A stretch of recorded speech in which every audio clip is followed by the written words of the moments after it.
안녕하세요. 공부하는 엄마 아빠 공빠 공마입니다. 네, 오늘은 우리가 행복하기 위해서 관계를 어떻게 할 것인가, 네. 이 부분에 대해서 말씀드리겠습니다.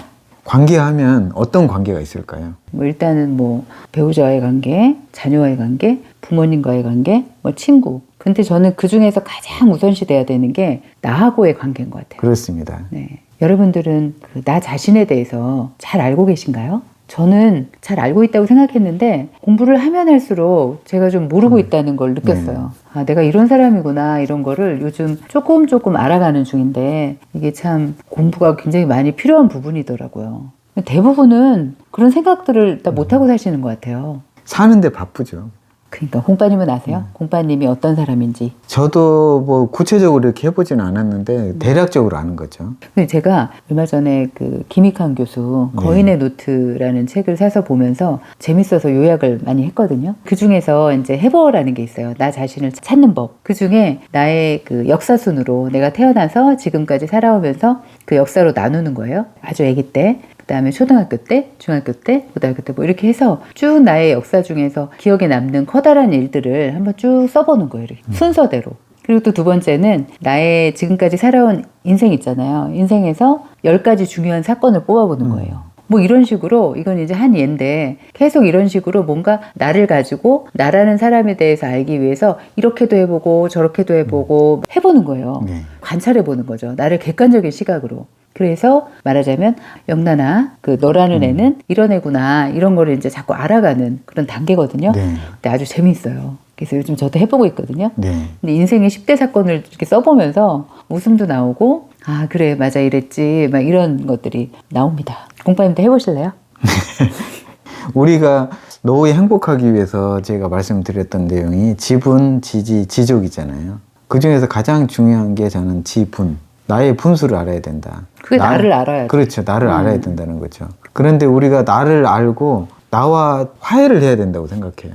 다른 사람에 대해서는 용서를 하고 그러는데 나와 화해가 잘 안 되는 것 같아요. 나와 화해한다는 것 자체가 내 안에 있는 것들을 이제 잘 파악을 하고 그 중에 이제 뭔가 내가 스스로 죄책감을 가지고 있거나 또는 자존감이 굉장히 낮아져 있거나 이런 부분들을 다 해결한다는 거잖아요. 그렇죠. 제가 인상 깊게 읽은 책이 빛의 시크릿이라는 책이 있는데 그 책에 여러 가지 방법들이 있어요. 그 중에서 평상시에 나에 대해서 성태가 고마워 사랑해 이 이야기를 들려주라는 것이었고, 저희 그때도 영상으로 찍었었어요. 네. 오글거리긴 한데 하다 보니까 또 그 묘한 그게 있고요. 네. 제가 이번에 엄마 집에 가서 하루 자면서 저희 엄마한테도 그걸 알려드리고 핸드폰으로 이렇게 엄마 목소리로 녹음해가지고 저희 엄마 이름을 부르면서 누구누구야 고마워 사랑해 그동안 수고했어 이런 좋은 본인한테 해주는 이야기들을 엄마 목소리로 녹음을 해서 되돌리면서 계속 무한반복하는 거 있잖아요. 그걸 알려드렸어요. 처음에는 그게 뭐 하는 짓이냐 낯가지럽게 막 이러셨는데 나중에 아주 관심을 보이시는 거예요. 열심히 지금 연습하고 계세요. 나에게 사랑을 표현하는 거, 그러다 보면 내 안에 뭔가가 올라온대요. 그게 화가 될 수도 있고 분노가 될 수도 있고 내 안에 부정적인 감정, 그거를 이제 끄집어내야 되는 거죠. 그걸 충분히 울든지 소리 지르든지 그런 식으로 풀어내면 내 마음이 정화가 된다는 거죠. 가벼워지는 거죠. 저는 그것을 나와 화해하라고 표현을 드린 것입니다. 이 나에 대해서 좀 잘 알고 나하고의 어떤 관계. 그래서 내가 혼자 있어도 불안하지 않거나 혹은 우울해지지 않거나 이렇게 혼자 있어도 나하고 노는 것만으로도 되게 재미있는 그런 게 필요한 것 같아요. 그게 돼야 부부간에도 관계가 좋아지는 거고요. 친구하고도 관계가 좋고 자녀하고도 관계가 좋아져요. 자기 자신과 관계가 좋지 않은 사람은 다른 사람들과 관계가 좋아지기가 어렵습니다. 그래서 가장 중요한 것이 나로부터 출발하자. 나를 사랑하고 나와 화해하자. 그 다음에는 이제 우리가 부모님하고의 관계잖아요. 아닙니다. 저는 그럼요? 배우자가 더 중요하다고 생각합니다. 네. 가장 나와 밀접하게 관계가 있는 사람, 나와 배우자와 관계가 좋아야 부모하고도 관계가 좋아질 수 있고 자녀하고도 관계가 좋아질 수 있어요. 공파님 감사해요. 왜요? 저도 감사합니다. 그러면 배우자하고 관계를 좋게 하려면 어떻게 해야 될까요? 있는 대로 인정을 해주고 사실은 자꾸 바꾸고 싶잖아요. 나한테 맞게. 근데 그게 아니라는 거를 깨달았죠. 근데 이제 순간순간 잘 안 되긴 하는데 그래도 있는 모습 그대로를 인정해주고 그런데 내가 꼭 하고 싶다 그런 거는 이제 아 나는 이랬으면 좋겠어 이렇게 이제 좋은 감정의 상태일 때 이렇게 얘기를 하는 것으로 네. 그런 방법을 택하고 일단 인정해줘야 될 것 같아요. 바꾸려고 하면은 불행해집니다. 바꾸려고 하는 것은 자기를 바꿔야죠. 나 아닌 다른 사람을 바꾸려고 하면 그것 자체가 기대하는 거거든요. 이렇게 바꿔서 뭔가를 이렇게 그러면 그 기대를 맞출 수가 없죠. 맞출 수도 있겠지만 못 맞출 확률이 높죠. 나처럼 그렇게 해줄 사람이 없거든요. 그래서 관계를 흐트러지는 방법 중에 하나가 기대하고 바라고 바꿔주기를 요청하고 이런 것들이 그러다 안 되면 원망하고. 그렇죠. 그게 이제 배우자하고의 어떤 관계에서는 그런 마음가짐이 가장 중요하고 그리고 저는 가장 좋은 상태가 배우자를 정말 친구처럼 네. 나의 인생의 동반자잖아요. 내 반쪽. 그러니까 나랑 가장 인생을 살면서 가까이에서 친구처럼 나하고 같이 갈 사람이니까 친구 같은 관계 네. 이렇게 유지할 수 있는 게 가장 좋은 방법인 것 같아요. 좋은 관계를 유지하려면 공부를 해야죠. 관심 가지고. 저는 생각해 보니까 나랑 제일 친한 친구가 공빠님 같아요. 저도 그런 것 같아요. 이건 웬 고백 갑자기? 네, 감사해요. 네, 세 번째는 부모님과의 관계. 그렇죠. 많은 사람들이 부모님보다 자녀를 우선시하는 것 같아요. 제가 볼 때는 배우자보다 자녀를 우선시하는 사람들이 훨씬 많고 그 다음은 배우자, 그 다음이 부모님이에요. 근데 저는 순서가 바뀌었다고 생각하고요. 자녀들과의 시간은 더 오래 보낼 수 있지만 부모님과의 시간은 뭔가 좀 제한이 있죠. 연세가 많으셔서 자녀들보다는 오래 함께하기 어렵거든요. 나중에 후회하지 말고 우리 부모님들이 계실 때 있을 때 잘하라 그러잖아요. 잘하겠습니다. 어떻게 잘하면 좋을까요? 부모님의 마음을 좀 이렇게 알아들이면 되지 않을까요? 저는 여행을 많이 가셨으면 좋겠어요. 큰 여행 말고 작은 여행이라도 모시고 다니면서 그 사이에 맛있는 것도 먹고 이야기도 나누고. 부모님들이 사실 좋아하는 게 그런 거죠. 네. 가까이 얼굴 보고 좀 자주 보고 그리고 이야기하면서 즐거운 시간을 갖는 거 같이 맛있는 걸 먹는 네. 거 뭐 이런 거겠죠. 그 부모님을 위해서는 더더욱 우리가 공부를 해야 된다고 생각해요. 정보를 습득하는데 부모님들이 취약하시거든요. 우리는 부모님들보다는 더 빨리빨리 정보를 얻을 수 있는데 우리 부모님들은 그게 안 되거든요. 그래서 공부를 해야 되고요. 특히 저희가 실버타운 많이 알려드리잖아요. 근데 실버타운이 비싼 것도 있지만 가성비 있으면서 좋은 것들이 있거든요. 부모님들이 지금 사는 생활에서 쓰는 생활비보다 훨씬 저렴하면서 대접받으면서 살 수 있는 곳들이 있다고 생각하거든요. 그런 것들을 공부를 해서 부모님들과 갈 수 있다면 부모님이 요양원이나 요양병원을 거치지 않고 오랫동안 건강하게 살 수 있다. 그래서 저희가 실버타운을 올리는 거잖아요. 그러니까 어쨌든 부모님이 이제 접하기 어려운 그 정보도 우리가 또 공부를 해야 되니까 네. 저희들이 할 일이 많습니다. 그리고 재활병원이나 저희가 요양병원, 요양원 관련 영상들도 만드는 이유가 이런 것들을 공부해 놓으셔야 되거든요. 닥쳐서 뭔가를 하려고 그러면 이미 때는 늦는 경우가 맞아요. 많아요. 네. 부모님이 설령 아프시다거나 돌봄이 필요한 경우가 생길지라도 어떤 곳으로 모시느냐에 따라서 부모님의 노후의 삶의 질, 그리고 건강, 그리고 비용 이런 게 다 관계가 되잖아요. 네. 이런 것들도 공부를 해야죠.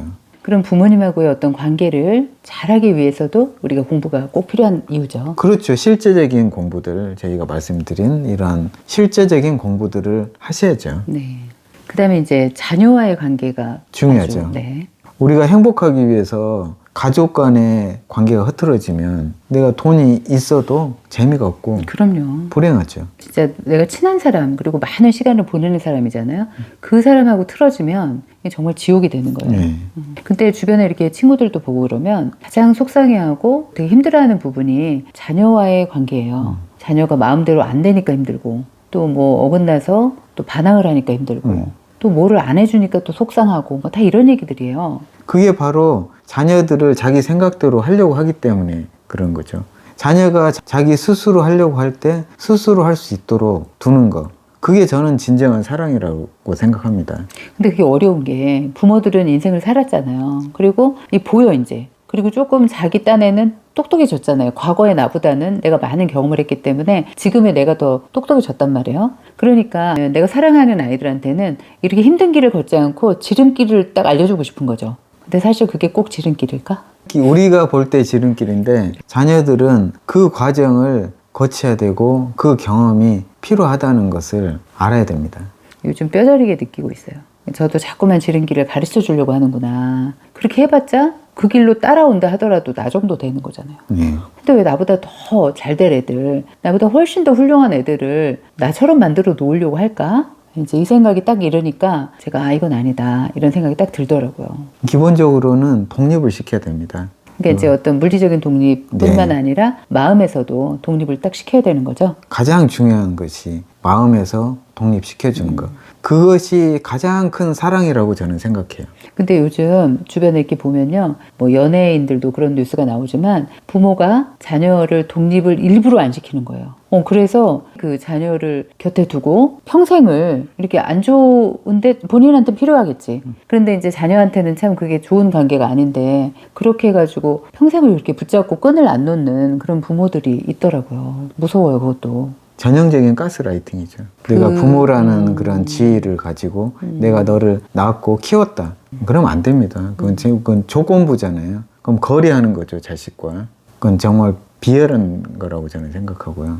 그래서 자녀는 독립을 시켜서 자녀가 힘들더라도 그 과정을 경험할 수 있고 거쳐갈 수 있도록 지켜봐 줄 수 있는 거. 그것이 부모로서 가장 큰 사랑이라고 생각하고요. 가장 큰 도움은 저는 아이들에게 경제 교육을 시키는 거라고 생각해요. 네. 금융에 대한 공부, 돈에 대한 공부죠. 네. 그리고 돈 쓰는 법, 이런 것도 공부가 어느 정도 되어 있어야 되고요. 부동산 공부도 시켜야 돼요. 네. 나가자마자 독립하려면 자기가 지금 집을 얻어야 되는데 요즘 전세 사기 이런 거 보세요. 다 공부가 안 된 거예요. 그게 사실은 애들의 부모도 공부가 안 된 걸 거예요. 그러니까 그렇게 그러니까 나가서 또 그렇게 그러지. 됐겠죠. 네. 학교에서 안 해주기 때문에 부모라도 해줘야죠. 그런 필요를 많이 느끼고 이런 것 때문에 저희가 행복계약서를 만든 그렇죠. 거잖아요. 네. 저는 부모로서 할 수 있는 가장 최선의 사랑이 저희 행복계약서라고 생각합니다. 처음 만들어가지고 저희 선배나 친구들하고 얘기했을 때는 공격을 얼마나 받았냐면요. 무슨 애들하고 그런 걸 해가지고 지금 너는 왜 이렇게 야박하냐 뭐 막 이러는 거예요. 내용도 모르면서. 근데 요즘은 이제 저희가 영상으로도 찍고 많은 분들이 알게 되셨어요. 그러고 나니까 요즘은 관심 갖는 분들이 너무 많아요. 그러니까 성공한 사람들은 가치를 알고 그러니까 그게 딱 양극화라니까요. 양극화예요. 이미 그 사람들은 다 그렇게 하고 있고 더 철저한 걸 원하는 사람들은 이 가치를 아시더라고요. 그런데 지금도 그렇고 예전도 그렇고 이런 공부가 전혀 안 돼 있는 사람들은 뭐하러 그렇게 사냐. 피곤하고 니네 애들이 얼마나 피곤하겠냐부터 해가지고 공격이 이만저만이 아니었어요. 세상이 좀 달라져 가는 걸 느껴요, 저희도. 요즘은 그런 공격보다는 관심 있는 쪽이 훨씬 더 많아지시는 것 같아요. 자녀가 배우자를 데려올 경우에 어떻게 할 거예요? 우리 애들을 똑바로 키우는 것도 중요하지만 똑바른 애를 데리고 와야 될 텐데 그게 참 문제다. 그래서 우리가 또 더 행복계약서를 만든 거잖아요. 그리고 공부를 시켜야 되는데 어떻게 할 거냐? 우리가 독립을 시키라고 그랬잖아요. 네. 그렇다고 해서 그냥 무조건 내방치 하는 건 아니거든요.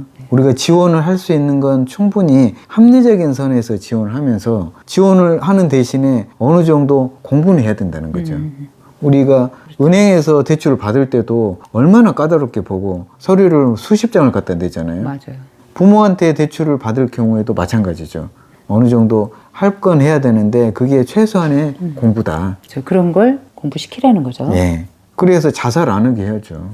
네, 그러면 이제 우리가 또 친구와의 관계를 빼놓을 수가 없어요. 그렇죠. 네.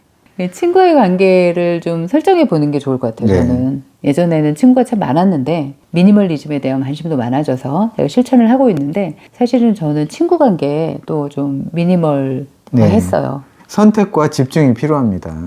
우리 나이 들어서 시간은 한정돼 있고, 체력도 한정이 돼 있는데, 다 이렇게 쫓아다니면서 뭔가를 하려고 할 필요가 없죠. 진짜 내가 행복한 관계, 몇 명만 집중적으로. 그 대신 이제 잘 관계를 가져가고 그렇죠. 그리고 나이 들어서도 정말 친구들이 없으면 안 되잖아요. 소중한 것을 알고 잘 내가 관리해야죠. 친구 관계도. 제가 한의원에서 20 몇 년째 일하고 있는데 저희 한의원에 매주 한 이틀 정도는 꼭 오시는 어르신들이 있거든요. 이분들이 친구들이에요. 아, 이분들은 이렇게 평생 이렇게 재미나게 사시는구나. 그런 생각을 볼 때마다 하거든요. 근데 친구도요, 보니까 나랑 좀 비슷하고 그리고 우리가 만나면 또 즐겁고 같이 얘기하면 행복하고 이런 친구들이 끝까지 남는 친구들이잖아요. 저절로 이렇게 내 모습을 친구를 통해서도 볼 수 있잖아요. 그렇게가 남게 되더라고요. 친구와의 관계도 한번 생각해 보시고 정말 나한테 소중한 친구가 어떤 친구인지 그리고 어떤 관계를 가져야 되는지 이런 것도 한번 돌아보시면 좋을 것 같아요. 네.